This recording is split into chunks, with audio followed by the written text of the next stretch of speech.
everybody, we are back for the Fran Lung Show here as we kick off the 2024 season. So a couple weeks away from the Open at this point, and we're really starting to see super teams coming out. So we had a couple announced in the past week. The first one, we got Mayhem Thunder coming out of Australia. That's led by Saunders and her 10 individual CrossFit Games appearances.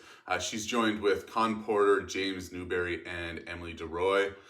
Interesting team, as all of them have individual experience at the CrossFit Games, and only Con Porter has team experience at the Games. So it'll be interesting how they all come together. Obviously, Saunders, Porter, and Newbury will know each other. They've been around the CrossFit space for a number of years, and I guess a couple years ago, Newbury and Porter had a well-documented round the world trip competing together in various events. So there will be some, chemistry already built into this team, but interesting to see how they progress once we get to the later stages of Torian Pro and the CrossFit Games. So looking at it, you got Saunders. She's going to be the lead of this team. She's got 10 individual CrossFit Games appearances and all-time in CrossFit. She's only one of 4 athletes to have 6 top 10 CrossFit Games finishes. So definitely the leader there. She did have the last season, or 2023, she did take it off. Her and her partner Matt welcomed their second child, so didn't compete in 2023. Last time we saw her was the 2022 season. She finished 7th at the CrossFit Games and 7th at the Rogue Invitational that year. So really successful last time we saw her as an individual. So don't expect her to really slow down when it comes to the team side.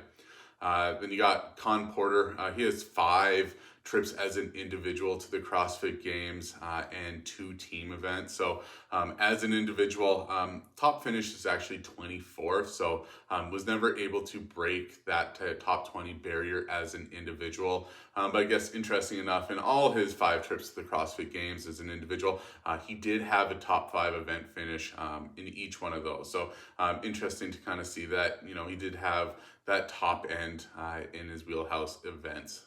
From a team standpoint, in 2019, he was part of Project X. This was kind of in the first wave of super teams. Project X finished 13th at the Games. And then in 2022, was a member of that CrossFit Reykjavik team with Annie Thor's daughter, Tola, and Laura Fisher. They ended up finishing 4th at the CrossFit Games that year. So his plan was to take everything he learned in Iceland and transition it to be an individual in 2023, but had a back injury in a clean ladder, max clean event at the Dubai Fitness Championship, December 22, and that kind of derailed his 2023 season. James Newbury has 4 individual trips to the CrossFit Games. Probably the highlight for him and kind of most well known for him, 2019, he finished 5th.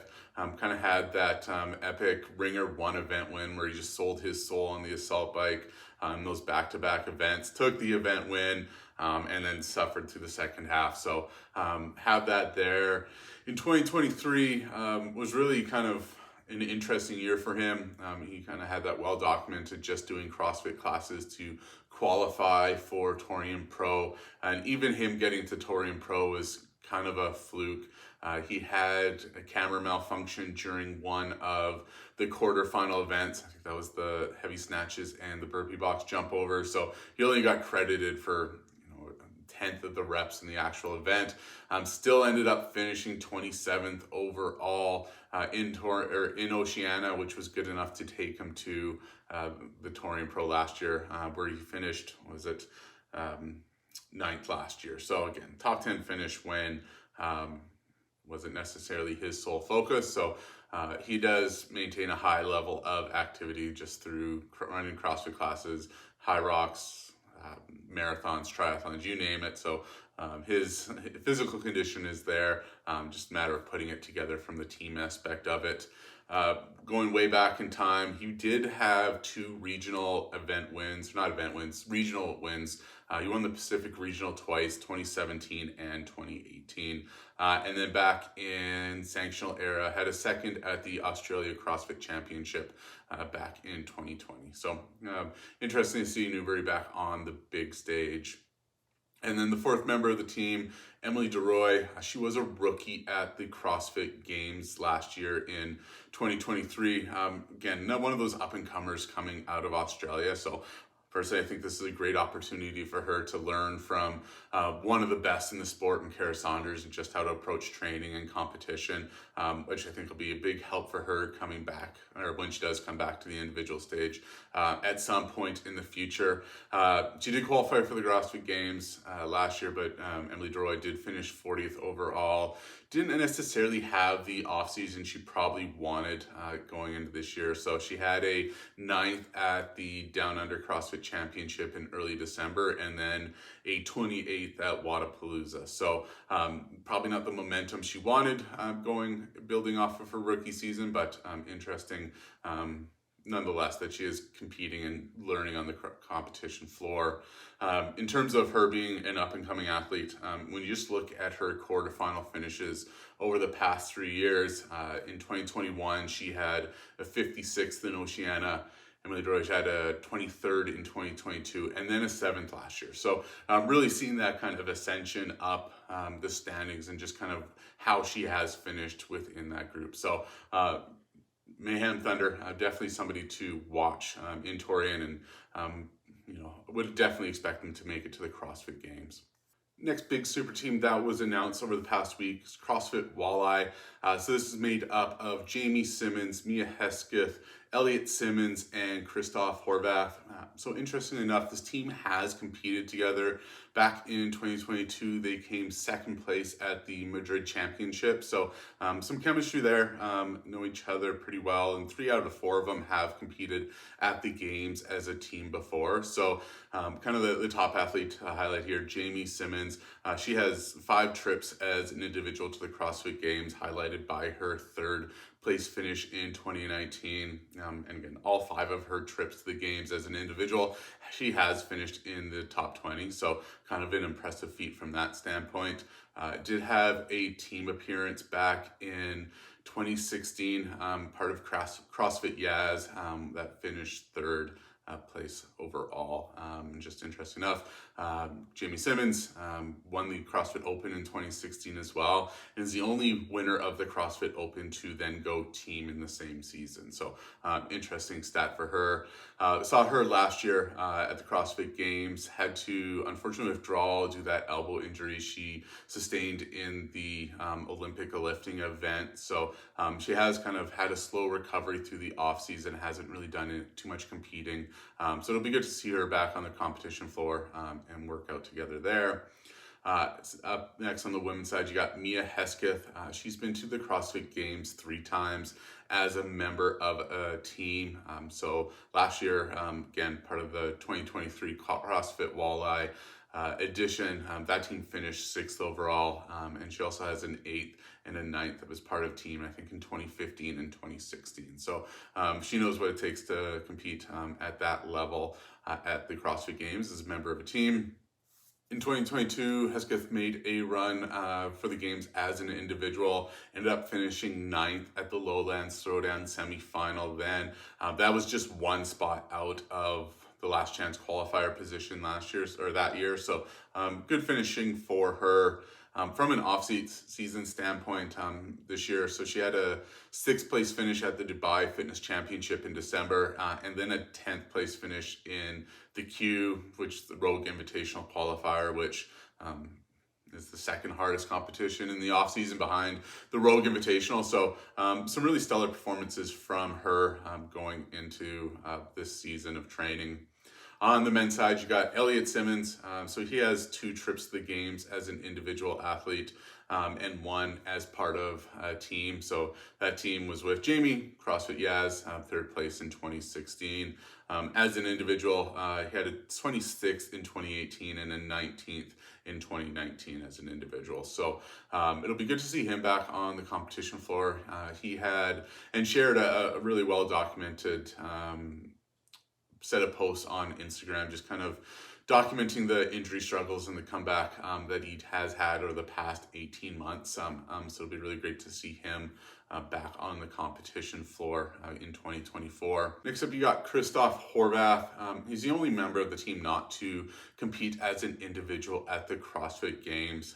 From his kind of career perspective, had a series of top 10 finishes back in sanctionals. In 2019, he had a 8th at Strength and Depth UK, 4th at the Asia CrossFit Championship, and a 10th at the Reykjavik CrossFit Championship. And that both Reykjavik and that Strength and Depth competition were pretty stacked from an athlete standpoint. So really stellar performances there.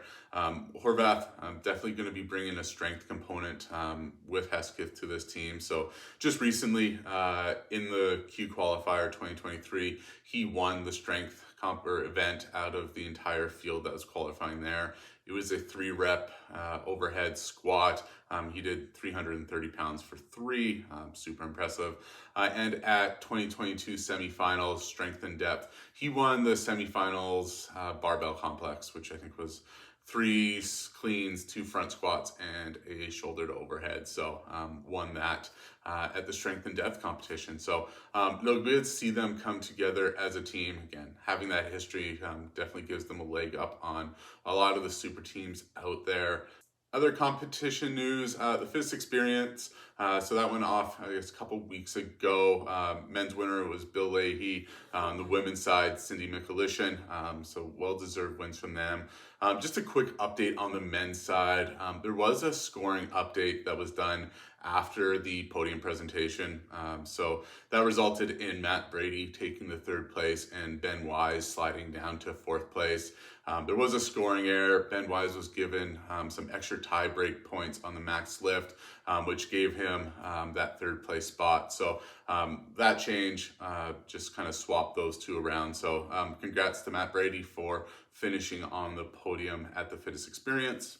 That scoring change did impact the podium, but also a little bit further down, put Brady Brochart in a top 10 spot. So he finished 10th overall, which slid Travis Moore down to 11th. So overall, it was great to see that FIS Experience kind of owning up to kind of that entry air and giving Matt Brady and the others the recognition they received. So good to see that happen. And last up, starting to track the athletes who will be returning to the CrossFit Games in 2024 from 2023. So looking at the 2023 Games, you had 20 women from 2022 and 24 men who earned another consecutive berth in the CrossFit Games last year. And just going back through semifinals, on the women's side, roughly about 55 to 60% of the women from the previous year's games qualify again for the current year. So kind of those consecutive finishes, while on the men's side, it's about 60 to 65% of the athletes from the previous year's CrossFit Games qualify again for the following year. So starting to track that just with announcements that have been made. There's already 4 women who will not be competing, at least at this point, for the individual standpoint. So you got Annie Thorisdottir, who is pregnant again with her 2nd child.